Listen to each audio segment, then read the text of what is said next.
Hello guys, welcome to my channel. आज की इस वीडियो में हम बात करेंगे कैसे स्टॉक को पिक किया जाए। क्या स्टॉक को पिक करने के लिए हमें किसी फाइनेंशियल नॉलेज या फिर किसी डिग्री का होना जरूरी है? इन्हीं सब चीज़ों के बारे में आज हम इस वीडियो में बात करेंगे। तो चलिए वीडियो को शुरू करते हैं। सबसे पहले मैं आपको ये क्लियर कर दूँ, किसी भी स्टॉक को पिक करने के लिए आपको कोई फाइनेंशियल नॉलेज या फिर कोई सो कॉल्ड डिग्री की ज़रूरत नहीं होती। बिकॉज स्टॉक को पिक करना कोई मैथमेटिकल पजल नहीं है, सिर्फ आपको अपना कॉमन सेंस लगाना पड़ता है, अपने आसपास चीज़ों को ऑब्जर्व करना पड़ता है। आज से 10-20 साल पहले स्टॉक्स को पिक करना थोड़ा मुश्किल भरा काम होता था, क्योंकि उस टाइम पर ना ही प्रॉपर इंटरनेट था और ना ही इतने ज़्यादा रिसोर्सेज अवेलेबल होते थे।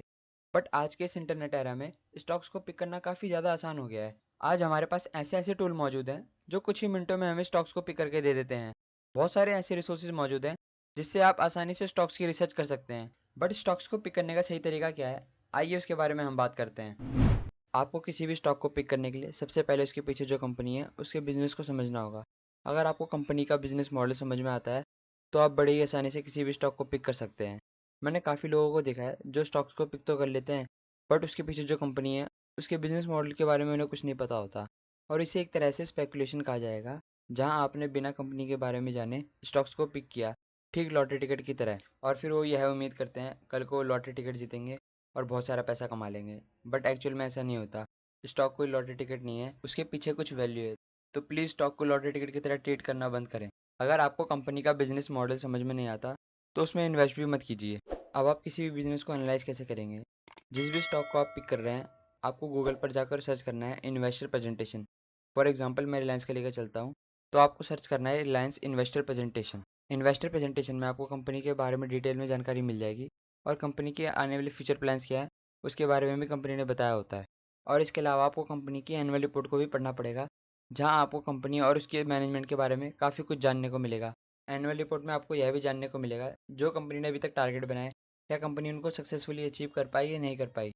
किसी भी कंपनी की एनुअल रिपोर्ट आप टिकर, बीएसई, स्क्रीनर जैसी वेबसाइट से डाउनलोड कर सकते हैं, या फिर जिस भी कंपनी की आप एनुअल रिपोर्ट डाउनलोड करना चाहते हैं, आप उसकी वेबसाइट पे जाकर डायरेक्टली एनुअल रिपोर्ट को डाउनलोड कर सकते हैं। हमारा नेक्स्ट पॉइंट है वैल्यूएशन, यानी जो स्टॉक या किसी कंपनी के शेयर को आप खरीद रहे हैं, क्या वो आपको सही प्राइस पर मिल रहा है या फिर आपको उसके लिए ज़्यादा पैसे देने पड़ रहे हैं। अब आप ये कैसे चेक करेंगे कोई स्टॉक आपको सस्ते में मिल रहा है या फिर महंगे में?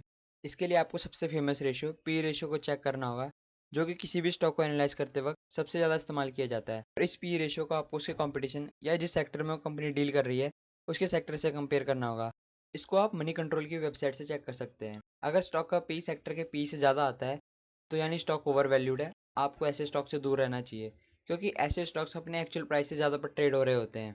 ऐसे स्टॉक्स के प्राइस बढ़ने के कई कारण हो सकते हैं, जैसे कोई न्यूज़ का आ जाना, या फिर कोई गवर्नमेंट की न्यू पॉलिसी, या फिर कोई कॉर्पोरेट एक्शन। ऐसे ही कई सारे फैक्टर हैं जो स्टॉक्स के प्राइस को इन्फ्लुएंस करते हैं। जो स्टॉक सबसे ज़्यादा न्यूज़ में रहता है, लोग उसी के पीछे भागते हैं, पर आपको ऐसा नहीं करना। आपको जस्ट उनका अपोजिट करना है और आपको ऐसे स्टॉक से दूर रहना है। कॉम्पिटिटिव एडवांटेज, जब भी आप किसी कंपनी या बिजनेस को एनालाइज कर रहे हो, हमेशा चेक करें क्या उसके पास कोई कॉम्पिटिटिव एडवांटेज है या नहीं। अगर है तो चेक कीजिए कि उस बिजनेस के पास ऐसा कौन सा कॉम्पिटिटिव एडवांटेज है जिसके कारण बाकी कॉम्पिटिटर उससे कॉम्पीट नहीं कर पा रहे हैं। फॉर एग्जाम्पल जियो जियो जब मार्केट में आया तो उसने डाटा प्राइस को इतना ज़्यादा कम रखा कि उसके कॉम्पिटिटर उससे कॉम्पीट ही नहीं कर पाए, और उन सबको भी अपनी डाटा प्राइस को कम करना पड़ा, जिसके कारण उनको हैवी लॉसेस होने लगे और काफ़ी सारी कंपनियां बैंकरप्ट हो गई और काफ़ियों ने अपने ऑपरेशन ही बंद कर दिए। और वोडाफोन आइडिया को तो आपने देख ही लिया है, जो आज भी स्ट्रगल कर रही है। Same example with Coca Cola. कोई कोको कोला जैसी कोल्ड ड्रिंक को टक्कर क्यों नहीं दे पाता है?